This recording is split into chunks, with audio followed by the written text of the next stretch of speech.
Cancellare reverendissime. Exonare honoribus per emeritos meritasquis proprium munus, huius universitatis. Gratissimo migitur mist, tibi presentare hunc virum. Ab universitatis meridianae regentibus et senatu doctorum honoris causa creatum, qui ad illum gradum profilatur, atque qui diploma pro huius rei testimonial datur.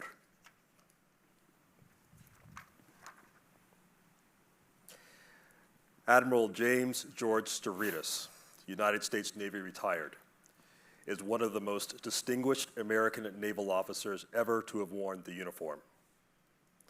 A lifelong Episcopalian and a son of the South, as well as of Greek immigrants. He was born in West Palm Beach, Florida, and lived in Florida many times during his naval career. He is a distinguished graduate of the United States Naval Academy and the U.S. Naval War College. He has earned both his master's and doctoral degrees in international relations from the Fletcher School of Law and Diplomacy at Tufts University. A career surface warfare officer, Admiral Stavridis has held command at every level. After serving with distinction as operations officer on the newly commissioned USS Valley Forge and second in command of the cruiser USS Antietam, Stavridis commanded the destroyer USS Barry from 1993 to 1995, completing deployments to Haiti, Bosnia, and the Persian Gulf. Barry won the Battenberg Cup as the top ship in the Atlantic Fleet under his command. In 1998, he commanded Destroyer Squadron 21 and deployed to the Persian Gulf in 1998, winning the Navy League's John Paul Jones Award for Inspirational Leadership. From 2002 to 2004, Stavridis commanded the Enterprise Carrier Strike Group, conducting combat operations in the Persian Gulf in support of both Operations Iraqi Freedom and Enduring Freedom. Afterwards, promoted directly from 1-star rank to 3 stars as a Vice Admiral, Stavridis served as Senior Military Assistant to the Secretary of Defense, Donald Rumsfeld. On October 19, 2006, he became the first naval officer to command the United States Southern Command in Miami, Florida, entrusted with all military operations south of the United States. In July 2009, he became the first naval officer to be the 16th Supreme Allied Commander Europe of NATO, a command first held by General Dwight Eisenhower. As commander of NATO, he was charged with global operations, including Afghanistan, Libya, Iraq, Syria, the Balkans, piracy, and cybersecurity. He retired in 2013 and has been awarded 50 medals, including 28 from foreign nations. Following retirement from naval service, Admiral Stavridis became dean of his alma mater, the Fletcher School of Law and Diplomacy, from 2013 to 2018, and he is currently senior visiting fellow at the Jackson Institute for Global Affairs at Yale University. He has also emerged as one of America's foremost public intellectuals on matters of national security and foreign affairs. He currently serves as Chief International Diplomacy and National Security Analyst for NBC News and MSNBC, amongst many other media appearances. He is also a regular columnist for Time magazine. He is the author or co-author of hundreds of articles and 10 books, including the newly released 2034, a novel of the next World War, co-written with Elliot Ackerman. 2034 has become an instant bestseller on the New York Times bestseller list. For his lifelong commitment to the defense of this nation, for his extraordinary contributions to international security, and for his demonstrated excellence in educating both his students and the public on complex matters of foreign affairs, the University of the South is honored to present to Admiral James George Stavridis the degree of Doctor of Humane Letters, honoris causa.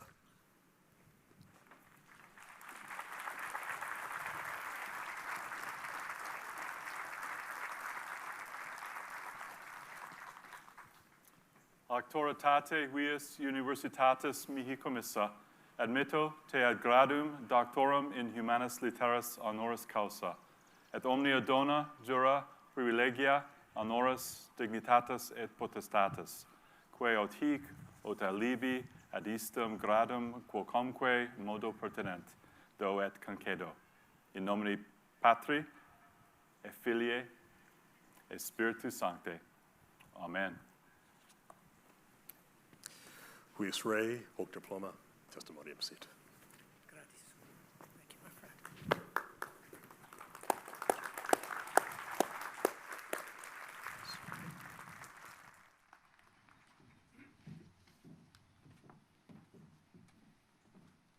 Well, let me begin by getting this microphone down to the height of a normal person.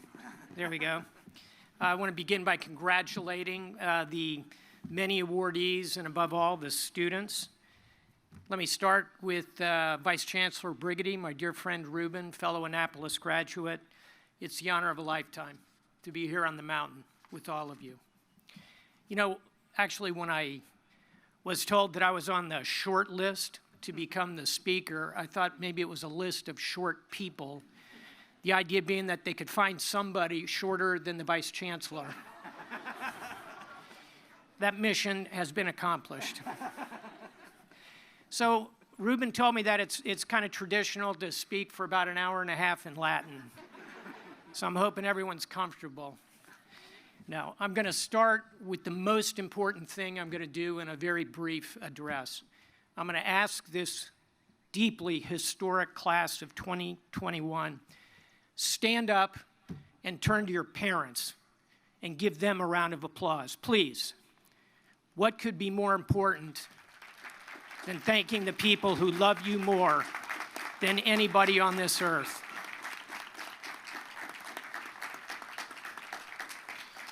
Thank you very much, class of 2021. And let me also acknowledge the faculty. I spent 5 years as a dean. I know what it is to be a faculty member. I know what it is to be a dean. It is a career of service in every sense. So I applaud all of you for being part of this spectacular university. Well, when I started to think about doing a talk here, you know, like anybody else, I kind of hit the internet. I wanted to get a sense of this extraordinary place, its history, its complexity, the big issues. So I started on Pinterest because they have the best memes. And of the 13 highest ranked memes I could find about Sewanee, 6 of them basically dealt with what dorm you were going to live in. 4 of them dealt with hiking a trail. And one of them, my personal favorite, was a picture of Jennifer Lawrence with a really mean girl look on her face holding a longbow, and it said, "Room draw, may the odds be ever in your favor." I hope that carries on in your life. I'm sure it will. So having completed Pinterest, of course, I turned to Facebook, and I found an article entitled 7 Things I Wish I Knew Before Freshman Year at Sewanee. Had a lot of good ideas. It had one section on party life. It said, and I'm quoting, "Let's be real, we're a bunch of college students on top of a mountain with basically nothing to do, and drinking happens."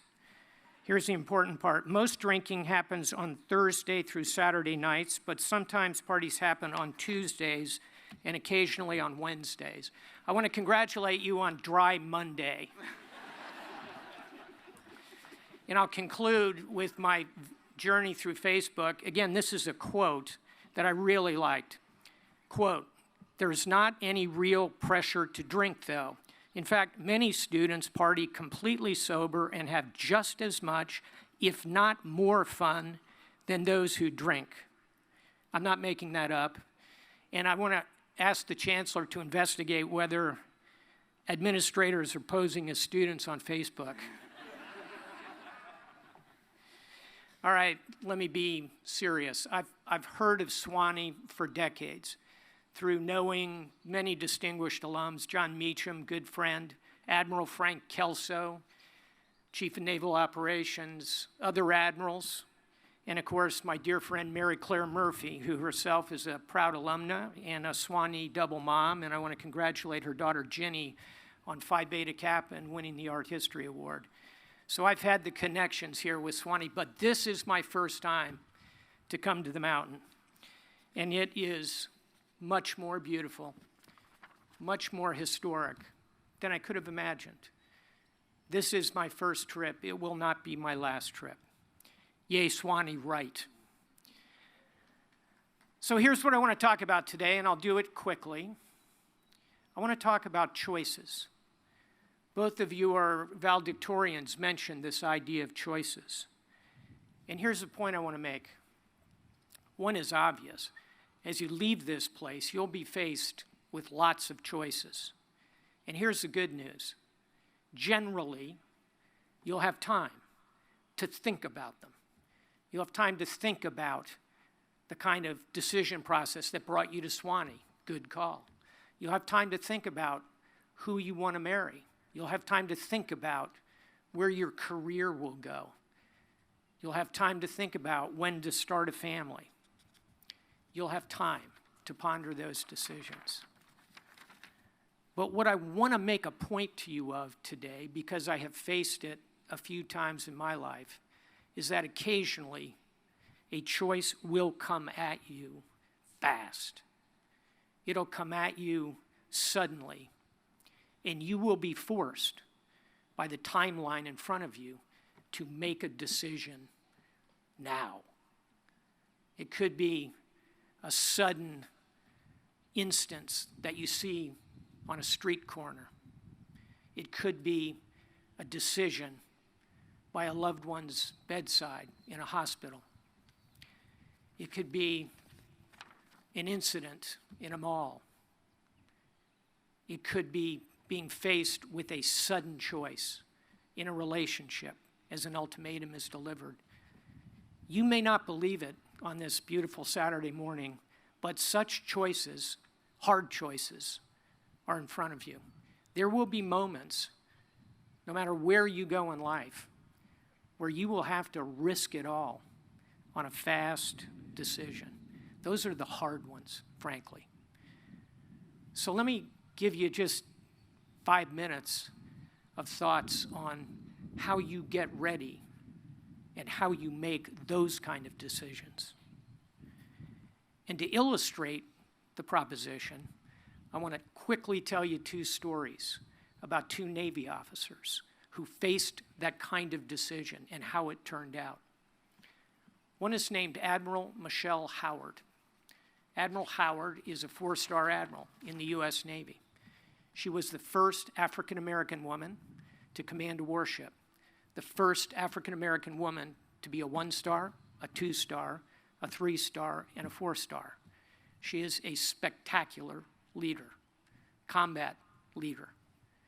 When Michelle was a 1-star, she was the flag officer, the admiral in charge of Captain Phillips, the rescue operation off the coast of Somalia. I suspect many of you have seen the film with Tom Hanks. In a nutshell, an American tanker is boarded by pirates. The captain is taken hostage. The captain is being held in a small lifeboat. And Michelle Howard, brand new 1-star, is in charge of the operation to rescue him. Let me tell you, in a hostage situation, there's not a lot of time to ponder what you're going to do. You take your shot, literally or figuratively. Michelle had that shot to take. 3 SEALs, 3 pirates, 3 gunshots. All 3 of the pirates went down. Captain Phillips was rescued. It was a bold plan, an audacious plan. She took a hard decision and risked it all. She risked the life of Captain Phillips. She risked the lives of those SEALs. She risked her own career. Hard choice, came fast. She made the right call. Let me give you a second example that doesn't turn out so well.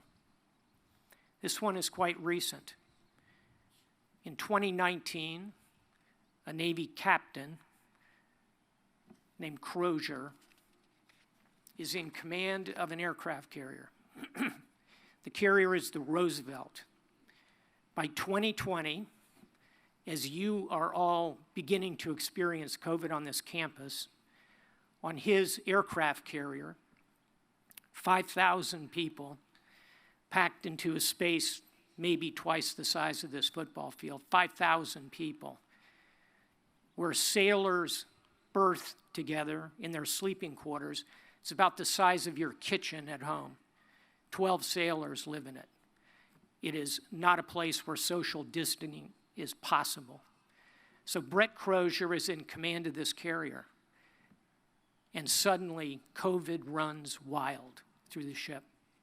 70% of his crew is infected. He begins working to solve the problem, just like the Vice Chancellor did here. And he did all the right things, in my view, working with the Navy chain of command. But he was getting nowhere. His ship ended up tied up in Guam. He had hundreds, if not thousands, of crew members infected with COVID. And finally, in real desperation, he saw he had to, if you will, launch a red flare. He sent an email, unclassified, and of course it leaked. And the email said to the Navy leadership, "You are failing me. You are failing my ship. You are failing my crew." Crozier knew that that event would terminate his career, in all probability. And frankly, it did. The Secretary of the Navy fired him. The Secretary of the Navy flew to the ship and delivered an address to the crew. Yet the crew, when Captain Crozier left the Roosevelt, stood as one, 5,000 people, applauding him. He risked it all. In my view, he did the right thing for his crew, but his career ended. His honor did not. So what can we take away from this as we conclude our brief time together? And what can I ask you to think about? Let me tell you what happens when those decisions come at you fast. You have to consciously try and slow your process, your mental process. You have to consider the outcomes, but not be paralyzed by them. You have to consider both the good and the bad outcomes, because as those two stories illustrate, so often in life, it can be the flip of a coin on the outcome. Understand those choices. Evaluate the resources. What can you bring to bear quickly, whatever the circumstance or situation? If you are fortunate to be in a leadership position, focus on your people, but don't be paralyzed by fear. Michelle Howard knew those SEALs would risk their lives for Captain Phillips. That's part of their charter. Brett Crozier knew he had to risk his career for his crew. That is part of his remit as a commander at sea. You may be leading a 3-person team at Google, like my daughter Christina does, but I assure you, there will come times when you have to make hard decisions. Focus on your people, but don't be paralyzed about the outcome. Here's another one, and it's maybe the hardest one. Don't get emotionally involved. Don't lash out in anger. Stay calm. And that's hard. Everyone has a different boiling point. But the degree to which you have a better chance of facing that hard decision when you are being asked to risk it all, the calmer you are, the better it will come out. Be prepared to execute the minute you make the decision. Don't look back. This isn't like the SAT test where you're advised, never change your mind. And then now you're advised, yeah, you should probably change your mind. On these decisions, you just have to move. Last two comments. This may be the most important one. Here you are at this gorgeous university, taught for 4 years by this spectacular faculty. But now is when you own your education. They have been telling you what to read and orchestrating your conversations beautifully, functionally, powerfully for 4 years. Now you own that process. Your education is just beginning. And in the context of preparing yourself for those moments when you may be asked to risk it all, you must continue to learn, to read, to pick up a novel, and put yourself in the simulator of decision. Go back and reread To Kill a Mockingbird, a novel you probably read when you were 14 years old. Go back and reread it and put yourself in that crucible of race and injustice and a young woman's coming of age. It's a spectacular novel about America in 2021. And ask yourself when you read it, if I were Atticus Finch, what decision would I make? That prepares you for when you have to make that decision. Lastly, maybe the most obvious thing of all, hold tight to your values when those moments come. Hold tight to your values when those moments come. And ask yourself, what are my values? We can all recite the list, right? Democracy, liberty, freedom of speech, freedom of education, gender equality, racial equality. Look, we execute them imperfectly. They are the right values for our nation. What I'm talking about are your values. Are you kind to others? Thomas Aquinas said, "Be kind to all you meet, for you know not what burden they carry." That's a value. Calmness is a value. Friendship is a value. Right and wrong are values. Above all, as you exit this spectacular, idyllic place, ask yourself, what are my values? Who are my heroes? Who do I deeply admire? Ask yourself that a lot. And if you do, you'll be ready when that moment comes when you may be asked to risk it all. And it seems so far away on this sunny Saturday morning. But believe me, it waits for you. I have confidence in you from all that I've learned about this university. I thank you for the honor of addressing you today. I look forward to hearing more about you. And above all, remember to touch the roof when you go through the gate. Your angel will be with you. And in the Navy, we say, Godspeed and open water to the class of 2021. Thank you very much.